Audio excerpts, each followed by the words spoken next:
आज इतवार है। हर हफ्ते हम लोग इतवार के दिन सब लोग दिल्ली के लोग बैठ के तय करते हैं कि लॉकडाउन को आगे बढ़ाना है कि नहीं बढ़ाना, बढ़ाना है तो कितना बढ़ाना है। अभी जो मौजूदा लॉकडाउन है वो कल सुबह 5 बजे ख़त्म हो रहा है। आज फिर से हम सब दिल्ली के लोगों को तय करना है कि लॉकडाउन बढ़ना चाहिए या नहीं बढ़ना चाहिए, अनलॉक होना चाहिए नहीं होना चाहिए। हम सब लोगों को मिलकर ये तय करना है। अप्रैल के महीने में जब ये सेकंड वेव पूरे देश के अंदर आई थी, इतनी खतरनाक वेव थी।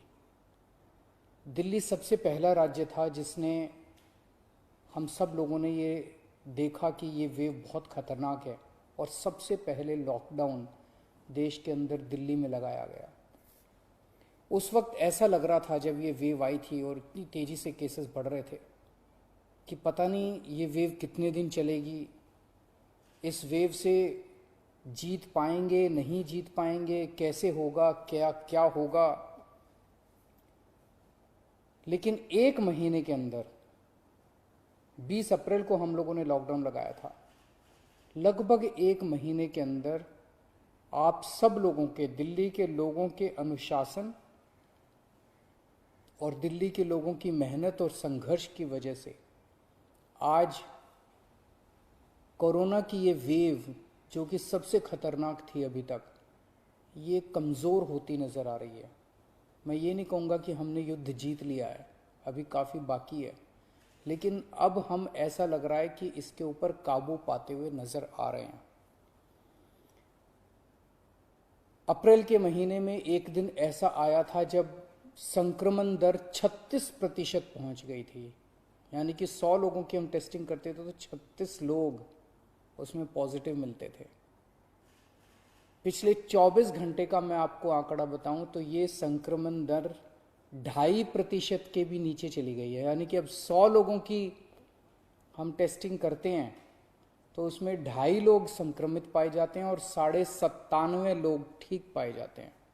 इसका मतलब संक्रमण काफ़ी कम हो गया दिल्ली के अंदर।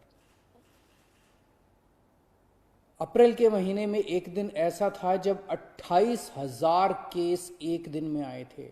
28,000। पिछले 24 घंटे में 1,600 केस पाए गए हैं दिल्ली के अंदर। 28,000 से 1,600। तो दिल्ली के अंदर कोरोना की रफ्तार काफ़ी कम हुई है। पिछले एक महीने में कई सारी समस्याएं आई। उन सारी समस्याओं का हम सब लोगों ने मिलकर मुकाबला किया। दिल्ली के 2 करोड़ लोगों ने एक परिवार की तरह मिलकर मुकाबला किया। खासकर ऑक्सीजन की बहुत बड़ी समस्या आई थी, लेकिन सब ने मिलके, इसमें सबका सहयोग मिला। दिल्ली के लोगों ने, केंद्र सरकार ने, सुप्रीम कोर्ट ने, दिल्ली हाई कोर्ट ने, सब ने सहयोग किया और ऑक्सीजन की समस्या का भी समाधान निकला। अब वैक्सीन की बड़ी प्रॉब्लम आ रही है, वैक्सीन की बहुत कमी महसूस हो रही है, लेकिन मुझे विश्वास है जैसे हमने बड़ी बड़ी समस्याओं का समाधान किया है, ऐसे वैक्सीन की समस्या का भी समाधान निकलेगा। हम मिलके निकालेंगे। वैक्सीन की जो कमी हो रही है, मुझे पूरी विश्वास है इस कमी को भी हम सब लोग मिलके ठीक करेंगे। इस दौरान पिछले एक महीने हमारे डॉक्टर्स और नर्सेज कई कई दिनों तक नहीं सोए हैं, कई कई दिनों से घर नहीं गए हैं। उन्होंने जबरदस्त काम किया। इनमें से कुछ डॉक्टर्स और नर्सेज शहीद भी हो गए। उनकी शहादत को मैं पूरे दिल्ली के सभी लोगों की तरफ से सलाम करता हूं। हम कर्जदार हैं उनके, उनका कर्ज हम नहीं चुकता कर सकते, लेकिन फिर भी दिल्ली सरकार उनके परिवार को मदद करने के लिए 1-1 करोड़ रुपए की राशि देती है। आप लोग देख रहे होंगे, मैं रोज़ किसी ना किसी के घर जाता हूँ, ऐसे किसी व्यक्ति, ऐसे किसी डॉक्टर, नर्स या ऐसे किसी के घर जो शहीद हो गए, उनके परिवार को मैं खुद जाके मिलता हूँ और उनको 1-1 करोड़ की राशि दे के आता हूँ। तो युद्ध अभी बाकी है, अभी पूरा नहीं हुआ है और अभी भी 1000 से ज्यादा केस आ रहे हैं। तो पिछले 24 घंटों में मैंने खूब लोगों से पूछा क्या करना चाहिए। जो भी निर्णय होगा हम मिलके लेंगे, दिल्ली के लोग मिलके निर्णय लेंगे।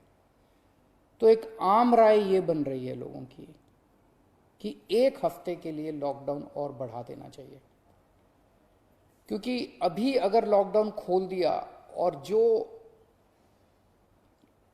जो कुछ हमने पिछले 1 महीने की इतनी कड़ी मेहनत, संघर्ष और त्याग की वजह से पाया है, कहीं वो खत्म ना हो जाए। तो सबकी आम राय ये है कि एक हफ्ते के लिए और लॉकडाउन खोल देना चाहिए।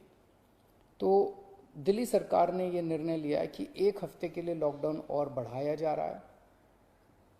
अगले सोमवार 31 तारीख की सुबह 5 बजे तक के लिए लॉकडाउन बढ़ाया जा रहा है। अगर केसेस के घटने का सिलसिला इसी तरह से जारी रहा अगले 1 हफ्ते भी, मेरा आप सब लोगों से अपील है, निवेदन है, जैसे आपने अभी तक सहयोग किया, आपने अभी तक कठोर अनुशासन का पालन किया, लॉकडाउन को फॉलो किया, इसी तरह से आप आगे भी जारी रखेंगे, कोरोना के नियमों को आगे भी फॉलो करेंगे। अगर इसी तरह से केसेस के कम होने का सिलसिला जारी रहा तो 31 तारीख से फिर हम अनलॉक की प्रक्रिया चालू करेंगे। एकदम से अनलॉक करना ठीक नहीं रहेगा, तो वो भी धीरे धीरे कुछ गतिविधियों को 31 तारीख से फिर हम खोलना चालू करेंगे। लेकिन अभी सबकी राय के मुताबिक, मैं दिल्ली के लोगों की राय के मुताबिक 1 हफ्ते के लिए हम लोग लॉकडाउन और बढ़ाने जा रहे हैं। इस वक्त हमारी सबसे टॉप प्रायोरिटी है कि किस तरह से दिल्ली के 2 करोड़ लोगों को वैक्सीन जल्द से जल्द लगाई जा सके। हमने दिल्ली में सारी व्यवस्था बना ली है कि 3 महीने के अंदर दिल्ली के सब लोगों को हम वैक्सीन लगा सकते हैं, लेकिन वैक्सीन की कमी है, पूरे देश के अंदर कमी है। कहा जा रहा है कि तीसरी वेव आएगी। हमें तीसरी वेव का पूरी शिद्दत के साथ तैयारी करनी है। तो हमारी पहली प्राथमिकता तो ये है कि वैक्सीन लग जाए। अगर वैक्सीन लग गई तो शायद तीसरी वेव ना आए। अगर वैक्सीन सबको लग गई तो शायद तीसरी वेव से हम लोग बच सकें। तो एक तरफ तो हम सबको वैक्सीन लगाने की तैयारी कर रहे हैं, जल्द से जल्द लगाने की तैयारी कर रहे हैं, सबके सामने कोशिश कर रहे हैं कि जहां से भी हो सके, केंद्र सरकार से, दूसरी कंपनियों से भी, सबसे मैं खुद बात कर रहा हूं, जितनी विदेशी कंपनियां हों चाहे भारत की कंपनियां हों, कि कैसे हम ज़्यादा से ज़्यादा वैक्सीन लगा सकें। कोई चाहे कितने रुपए में वैक्सीन दे दे दिल्ली के लोगों के लिए, चाहे हमें अपना जितना भी बजट खर्च करना पड़े दिल्ली के लोगों के लिए वैक्सीन लाने के लिए, हम खर्च करने के लिए तैयार हैं। कहीं से दिल्ली के लोगों के लिए, अपने लोगों के लिए वैक्सीन मिल जाए। तो एक तरफ हमारी ये तैयारी चल रही है और दूसरी तरफ खुदा ना खास्ता तीसरी वेव आती है तो हम उसकी सारी तैयारियां कर रहे हैं। कितने बेड जरूरत पड़ेगी, कितने और आईसीयू बनाने की जरूरत है, कितनी और ऑक्सीजन की जरूरत है, ऑक्सीजन टैंकर खरीदने की जरूरत है, ऑक्सीजन के स्टोरेज टैंक बनाने की जरूरत है। ये सब तैयारियां वो भी साथ साथ चल रही है। लेकिन भगवान ना करे कोई तीसरी वेव आए, भगवान करे कि सब लोग सुख, शांति और स्वस्थ रहें। नमस्कार।